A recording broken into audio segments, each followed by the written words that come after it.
Hello and welcome to the Renaissance English History Podcast, a part of the Agora Podcast Network. I'm your host, Heather Tesco. I'm a storyteller who makes history accessible because I believe it's a pathway to understanding who we are, our place in the universe, and being more deeply in touch with our own humanity. In this episode, we are going to spend an entire day in Tudor London, exploring the bustling streets of the city and meeting some of the people who lived there. But before we get started, hey, the Tudor Planner Indiegogo is on right now. You know, every year I do this planner because I love planners because I'm a planner nerd. And about, 7-8 years ago, I had this idea to bring together a planner that mixed Tudor history with like all the tools of a planner. And it was basically so I could buy it. I made it so I could buy it. But other people wanted one too. So I started selling them. And thus was born the Tudor Planner. And I publish it myself. So every year I do an Indiegogo to support it. It's a crowdfunding thing to pay the printing costs. It's a beautiful planner that is filled with Tudor history. It looks like an old illuminated manuscript. If you haven't checked it out and you like planners, check it out. And I'm crowdfunding for the 2024 one right now. They will ship in November in time for the holidays. So if you like planners, or if you have a friend who likes planners and also likes Tudor history, then check out the Indiegogo and knock that holiday gift off of your list right now. Okay, so that is the message for today. I'll put a link in the show notes, but you can also just go to indiegogo.com and look under writing and publishing or search for Tudor Planner and it will be there. All right, in this episode, my friends, we are going to explore a day in the life of various individuals living in Tudor London. And we're going to give you a unique and immersive perspective on what it was like to experience the city during this pivotal time in history. Of course, during the 16th century, we saw the emergence of London as a major center of commerce, culture, and power, not just in England, not just in Europe, but in the world. So from the early morning market preparations to the lively evening gatherings at local taverns, we are going to be stepping into the shoes of Londoners from all walks of life, including fishmongers, wealthy merchants, young apprentices, and even the night watchmen. Our journey begins at the break of dawn as the city awakens and comes to life with the bustling activity of its inhabitants. As the first light of day breaks over the horizon, Tudor London slowly comes to life. This city, with its narrow, winding streets and a mixture of wooden and brick buildings, starts to buzz with activity. The Thames, London's lifeline, sees a constant flow of boats bringing in goods and people from all over England and beyond. In the heart of the city, we find our first individual, John the fishmonger. He's diligently setting up his stall at the bustling Billingsgate fish market. This market, located near the banks of the Thames, has been the center of the fish trade since the medieval period, and we talked about that a few episodes ago in our episode on markets. With the river teeming with fish, Billingsgate is a thriving hub of commerce, an essential part of daily life in Tudor London. John begins his day well before sunrise. He gathers up the freshest catch from the fishing boats that have arrived overnight. He arranges his stall, displaying an array of fish, shellfish, and other seafood, carefully selecting each item to ensure quality and freshness. As the market fills with other vendors and buyers, the cacophony of voices, the sounds of fish being weighed and wrapped, the scent of the sea fill the air. Fish is a staple in the Tudor diet, particularly for the poorer classes, who can't afford the luxury of meat on a regular basis. On Fridays and during Lent, even the wealthy are required to abstain from meat, making fish a crucial source of sustenance for all Londoners. John's customers range from wealthy merchants seeking the finest salmon to humble laborers searching for affordable herring. As the sun continues to rise, casting its golden glow over the city, John engages in lively conversations with his customers. In a period before newspapers, this is where he would get news and gossip, news from abroad, news that the ships would bring with them. They would even share the occasional joke. In Tudor London, the marketplace is not only a place for trade, but also a vital social hub, where people from all walks of life come together to connect, share stories, and form the fabric of the community. As the morning progresses, the streets of Tudor London become even busier with people attending to their daily tasks and responsibilities. Among this hustle and bustle, we find our next person, Elizabeth, the wealthy merchant's wife, as she makes her way to the local church for morning worship. In the Tudor era, religion played a central role in the lives of Londoners. Daily attendance at church service is not only a spiritual duty, but also an important social obligation. The church serves as a place where community members gather, exchange news, and participate in the shared rituals that bind them together. Elizabeth arrives at the church dressed in very fine attire, a symbol of her family's wealth and status.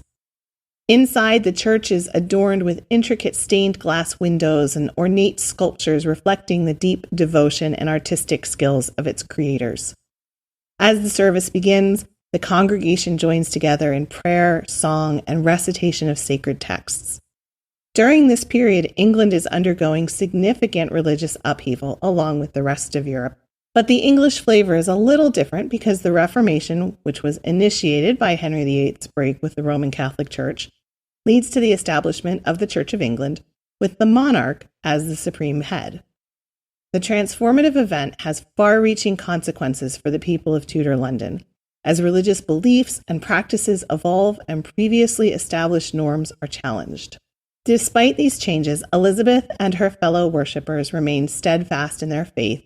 They find solace and guidance in the familiar rituals and teachings of the church. And for them, religion provides a source of comfort and stability and shared identity amidst the uncertainties and challenges of life in Tudor London. As the morning service comes to a close, the congregation disperses and returns to their daily routines and responsibilities. As we move further into the day, we find ourselves in the realm of education and entertainment in Tudor London. We find our next individual, Thomas, a young apprentice from a modest background who has been given the rare opportunity to attend a local grammar school. His day begins with lessons in reading and writing and arithmetic, the essential skills needed for a successful career in commerce or public service.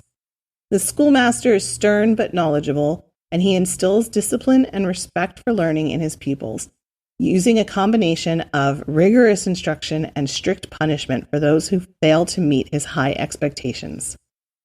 In addition to these core subjects, Thomas and his fellow students study Latin and Greek, the languages of the learned in Tudor society. The curriculum also includes lessons in history, literature, and rhetoric, providing a well-rounded education that prepares students to take their place in the world. But life in Tudor London isn't all work and no play. After a day of study, Thomas and his friends eagerly seek out entertainment to help them unwind and relax. In the bustling city, there's no shortage of amusements to suit a variety of tastes and budgets. For those who can afford it, the theater is a popular destination, offering a mix of comedies and tragedies and histories that captivate audience with their dramatic storytelling and skilled performance.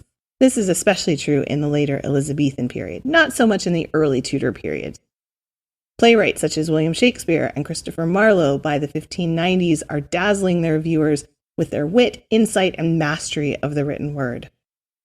For those with more modest means, there are plenty of other forms of entertainment available, including bear baiting, which was a controversial and brutal blood sport where bears are pitted against dogs in a fierce and often deadly battle.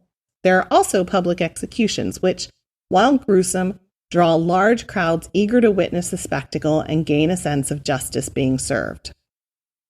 Tudor London offers a rich tapestry of experience, blending education, work, and leisure to create a vibrant and dynamic city.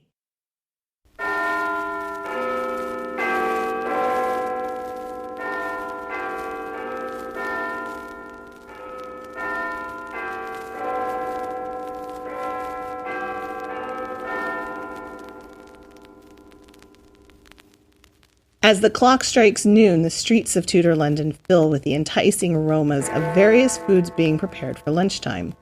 We find ourselves in the bustling kitchen of a noble household, where our next new friend, Mary, the head cook, is hard at work creating a lavish feast for her employers and their guests.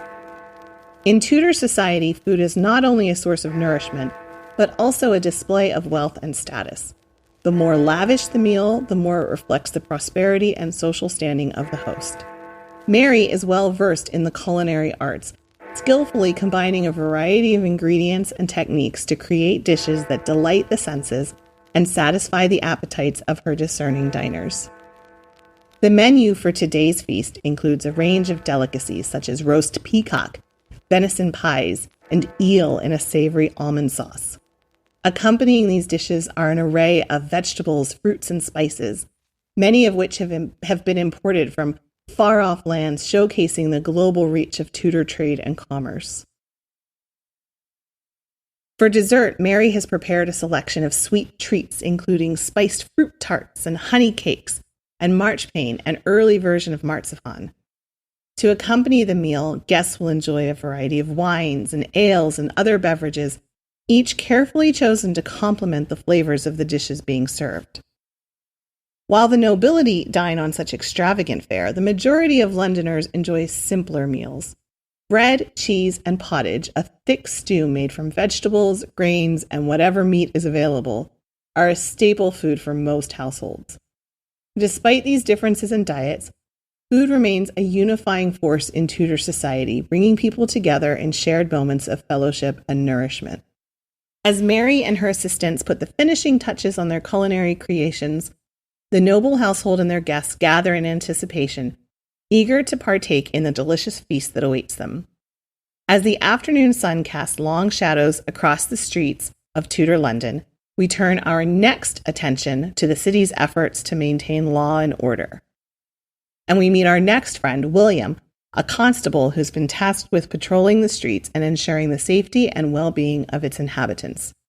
He's armed with a staff and backed by the authority of local officials, diligently patrolling his designated area, keeping a watchful eye for signs of trouble. In Tudor London, crime is a persistent concern, with offenses ranging from petty theft and public drunkenness to more serious transgressions like murder and treason. As a constable, William's duties include apprehending criminals, breaking up fights, and ensuring that the city's laws and ordinances are upheld. He also plays a role in administering justice, as he may be called upon to testify in court or assist in carrying out punishments handed down by the authorities. Punishments in Tudor London are often harsh and intended to serve as a deterrent to would-be criminals. Public executions, such as hangings or beheadings, are not uncommon for serious offenses, while lesser crimes might result in a public flogging or a stint in the stocks. These punishments are designed not only to exact justice, but also to reinforce the social order and the authority of the state. Despite the challenges of his role, William takes pride in his work, believing that his efforts contribute to the greater good of the city and its people. He understands that maintaining law and order is crucial for ensuring the safety and prosperity of Tudor London, a bustling metropolis that is constantly growing and evolving. As the sun begins its descent towards the horizon, casting a warm glow over the bustling streets of London, we find ourselves in the thriving commercial district of the city. And here we meet our next individual, Anne, a resourceful and determined female shopkeeper who defies societal norms to succeed in the world of trade and commerce. Anne runs a small but successful shop specializing in textiles and clothing, catering to the needs of London's diverse population. In a time when opportunities for women are limited, Anne has managed to carve out a niche for herself through hard work and determination and a keen understanding of her customers' needs and preferences. Throughout the day, Anne's shop is filled with customers seeking the latest fashions, sturdy work clothes, or finely crafted linens. The trade in textiles is an essential part of the economy, with the city serving as a major hub for the import and export of fabrics from across England and beyond. Anne's success in this male-dominated world is a testament to her skills as a merchant and her ability to navigate the complex networks of trade that crisscross the city. She has developed strong relationships with suppliers, ensuring access to the highest quality materials at the best prices, and has cultivated a loyal customer base who value her expertise and personal touch. While Anne's achievements are undoubtedly impressive, her story is just one example of the many ways in which women contribute to the economic and social fabric of Tudor London. From running households and raising families to working in a variety of trades and professions, women play a vital role in shaping the city and its future. As the last rays of sunlight disappear and twilight descends on the city takes on a different atmosphere, with the focus shifting from work to leisure and merriment. Our final stop for the day takes us to one of London's lively taverns, where locals gather to relax, socialize, and enjoy a well-earned respite from the day's labors. The Tavern, with its low ceilings, flickering candlelight, and inviting warmth, serves as a communal living room for the people of Tudor London. Here we find individuals from all walks of life, from merchants and craftsmen to laborers and servants, each seeking solace in the convivial atmosphere and the company of their fellow citizens. At the center of this lively gathering is our last individual of the day, Henry, the charismatic tavern keeper, who ensures that the ale flows freely and the conversation never runs dry. With a booming laugh and a seemingly endless supply of stories and gossip, Henry is the lifeblood of the tavern, providing his patrons with entertainment and camaraderie and a taste of the city's vibrant and diverse culture. As the night progresses, the sounds of laughter, singing, and spirited debate fill the air, creating a sense of community and shared experience that transcends the boundaries of class and social standing. Taverns like Henry's serve as a crucial social hub in Tudor London, offering a space where people can unwind and forge friendships and engage in lively discussions on the issues and events of the day. As the clock strikes midnight and the lively atmosphere of Tudor London begins to quiet down, the city's inhabitants return to their homes, seeking rest and reflection after a long day filled with work, worship, and leisure. With the streets now dark and the sounds of the merriment fading, we pause to consider the stories and experiences we've encountered during our journey through this era. In the stories that we've heard, from the fish market to the merchant's wife to the young apprentice, we see reflections of our own lives and struggles, a reminder that despite the passage of time and the many differences that separate us, we are all bound together by our shared humanity and our hopes and dreams and our desire to create a better world for ourselves and those who come after us. For now, we're going to stop it here. Hop on into the Tudor Learning Circle, tudorlearningscircle.com, to discuss this and all other things Tudor. It is a social network just for Tudor fans. Thank you for joining me on this journey through 24 hours in Tudor London. I hope you've enjoyed this episode and gained a deeper understanding of the lives and experiences of those who called this city their home. If you liked this episode, let me know and I will do more like it. Just a reminder again about the Indiegogo for the Tudor Planner. Check that out in the show notes or at indiegogo.com. You can search for Tudor Planner and find it. And I will talk with you again very soon. Thank you so much for listening. Have a great couple of weeks. Blow, northern wind, a scent will make me sweating. Blow, northern